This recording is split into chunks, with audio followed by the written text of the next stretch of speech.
Hi YouTube, welcome to another edition of Horror Hands, and for this video I'm going to be going through my favourites of the Amicus anthologies. So this is actually take 2 for this video. I did upload it onto YouTube the other day, but wasn't happy with the video in general, and then found out that I missed a film off the list altogether, so amateur move there by me. So took it down. Give me a bit more time to research the films anyway and just remind myself of what went on in them. So rejigged the list a little bit, added the film that I missed off. So hopefully this version of the video will match up to Horror Hands standards, which are pretty low anyway. So anyway, Amicus anthologies. So if you're not aware, Amicus were a British film studio that ran alongside Hammer Horror in the 60s and 70s. In my opinion, by the time the 1970s came along, Amicus had superseded Hammer. I think they made the better movies during that time period. And I always have a bit of a discussion with myself as to which was better.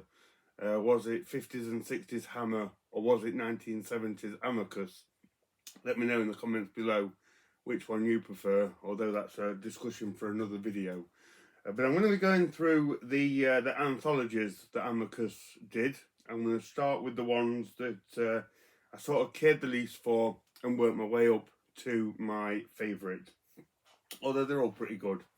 So first one, I've got to start with one of them, and I'm going to start with Tales That Witness Madness, which is one that I must confess I forget that this is an Amicus anthology. It does tend to go under the radar a little bit, and it's not the best that they have to offer. I've only watched it the once, and I just remember not being overly impressed with it the way that I was with some of the others.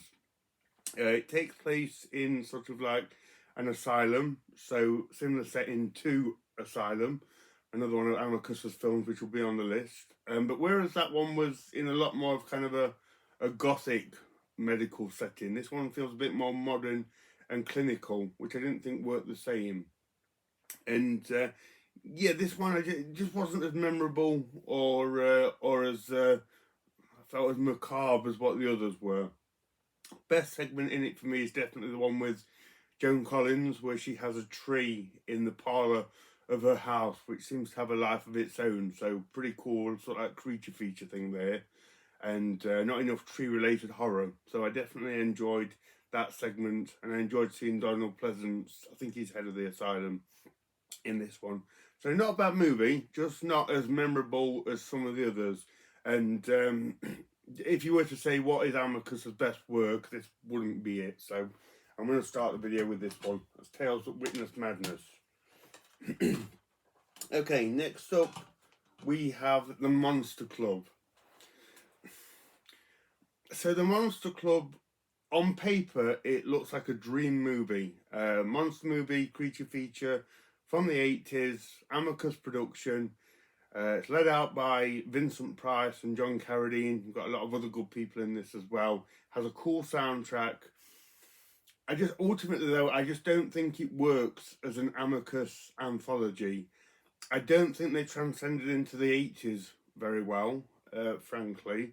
And I don't like the fact that it takes place in sort of a loud nightclub rather than one of the more traditional gothic settings that Amicus tended to use.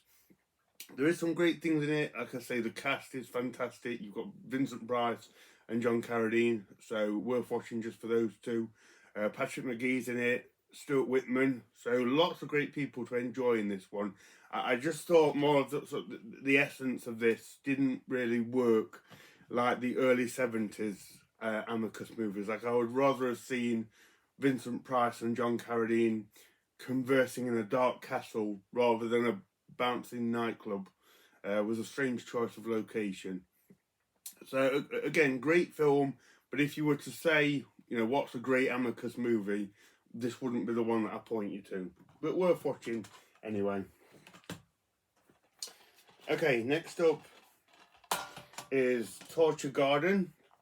So this one sees Burgess Meredith. He's sort of like this Diablo character, telling the gruesome fates of some guests at like a carnival sideshow setting. One of them is Jack Palance. Great to see him in the film. And this one, again, I've only seen it the once. I know I should watch them again before doing these videos, but I just don't have the time. But this one, I remember it was good, but it didn't grab me like some of the other ones. I think I'm not a huge fan of movies that take place in carnival settings either. That just it doesn't really do it for me. So yeah, I wasn't too keen on that. The segments themselves are pretty cool.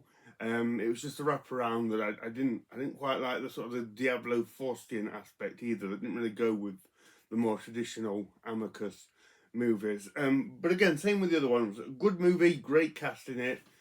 I just personally have more go-to Amicus films than this one, but you can't really go wrong with Torture God, and it is a good one, and one of their earlier ones. I think this was like 1967 or something like that. So yeah, one of their earlier anthologies. Okay, next up is the movie that I very sillily left off in the first take of this video, and that's Dr. Terror's House of Horrors. So definitely had to go back and put this one on. This one's a great one.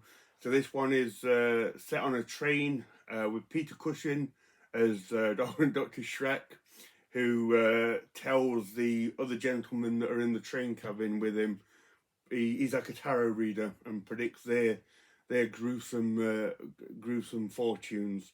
Really good stuff. Christopher Lee's in this one. Donald Sutherland, and got some great segments. My favourite in this one is the young couple who are attacked by the creeping vine. They have some vine plants on the house which start to try and get in and attack them. Really good creature feature one there. Apparently the vines were made from gas pipes and hose pipes, but it makes for a really cool segment. I also like the one with Donald Sutherland, who the woman he loves is actually a vampire. I think there's a werewolf one in this as well. But it's just great as well, just to see these great actors sitting around in the train cabin talking to each other. So yeah, Dr. Terror's House of Horrors.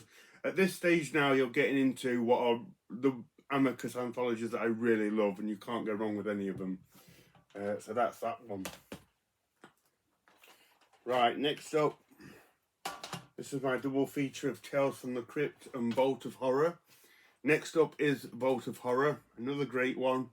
This sees, I think it's 4 gentlemen, they get stuck in a lift and start telling dark tales.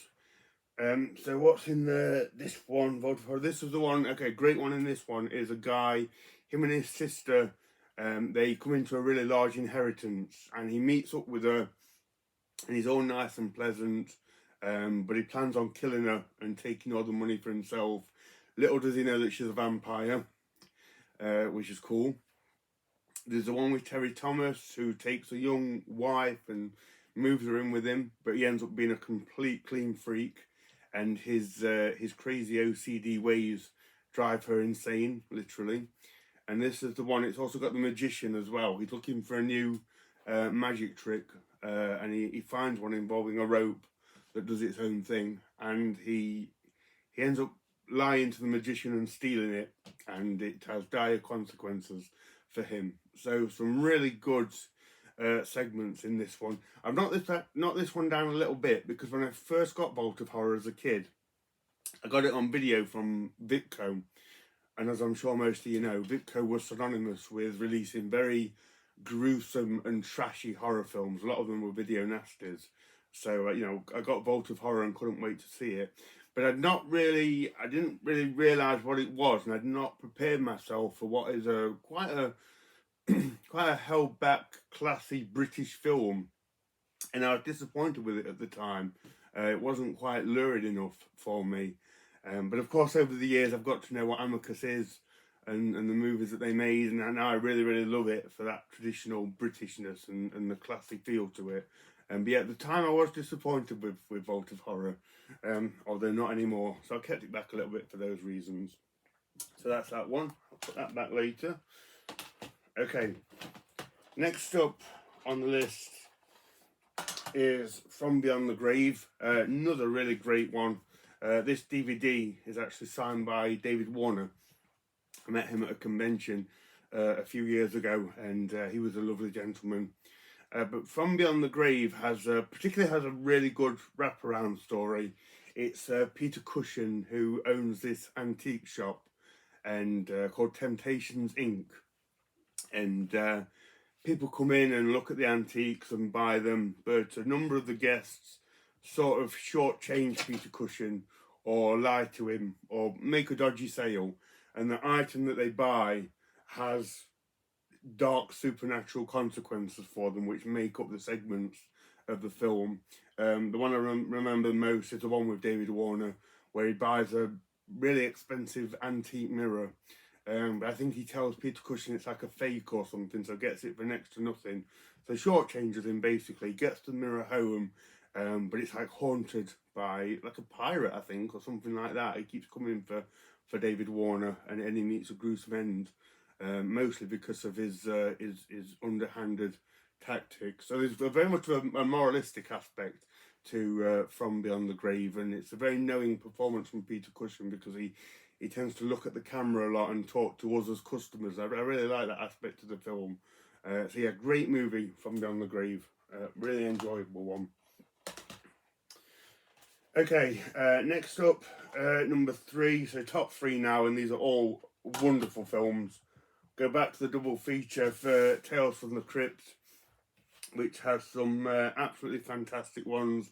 The Christmas one with Joan Collins being attacked by the Santa Claus. Ian Henry, he leaves his wife to go and live with his mistress, but on the car journey there, some weird things start to happen to him.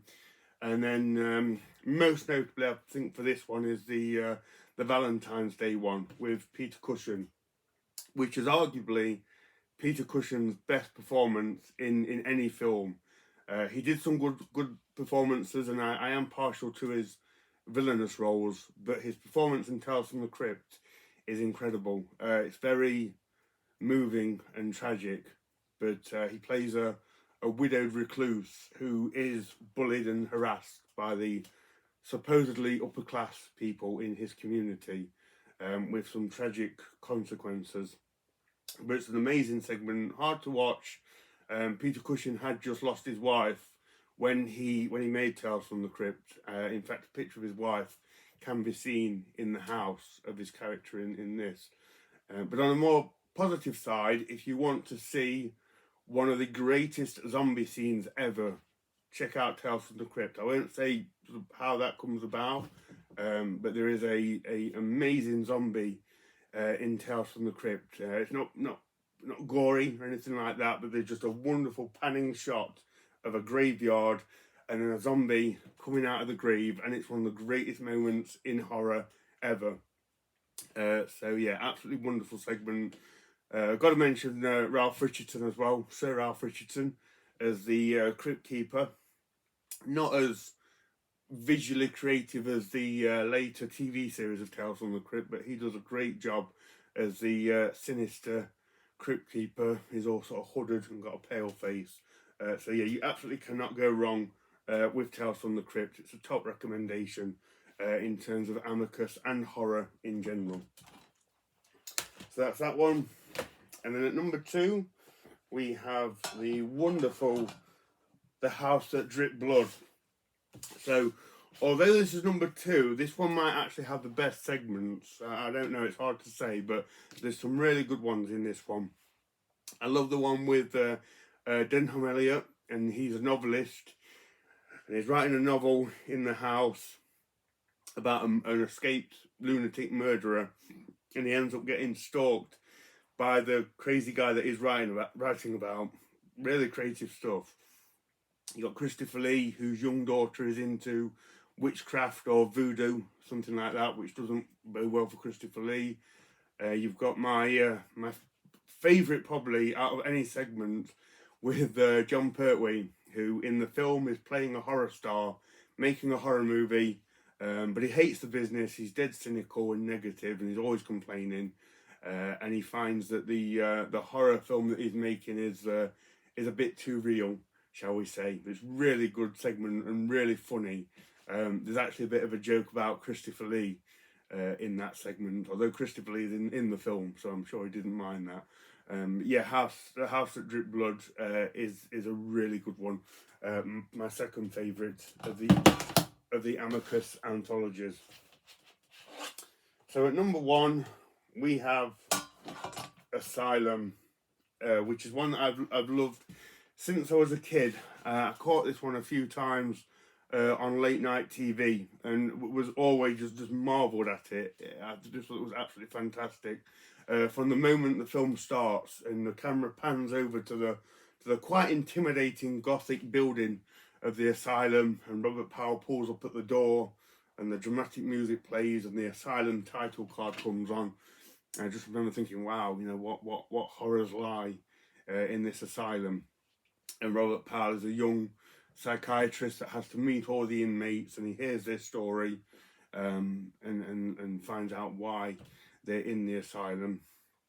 So some great ones here. The guy who kills his wife and chops up her body parts, wraps them in the brown paper bag, but she comes back to life. So all these loose, wrapped up body parts are shuffling around the house. And I always remember as a kid seeing the severed head at the top of the stairs, wrapped in brown paper, yet you can see the breath coming from the bag. Really, really amazing stuff. The one with the suit as well. Peter Cushing wants a suit making, but in a very specific way for supernatural reasons. Herbert Lom, the toy maker, who I think his own robots start to attack him. Just some really good stuff in this one, and very dark and very creepy. They really do utilise the creepy asylum setting in this one very well. So yeah, Asylum is my favourite of the Amicus anthologies, but hard to put them in an order. There's some really wonderful segments in all of these. So that's my list, guys. Hopefully I did not miss one off this time. Let me know what you think of the list, if you agree with it or if you don't. If you don't, let me know what order you would put these movies in. I'd love to hear what other people have to say about these ones. So thank you very much for watching, and stay tuned for more videos.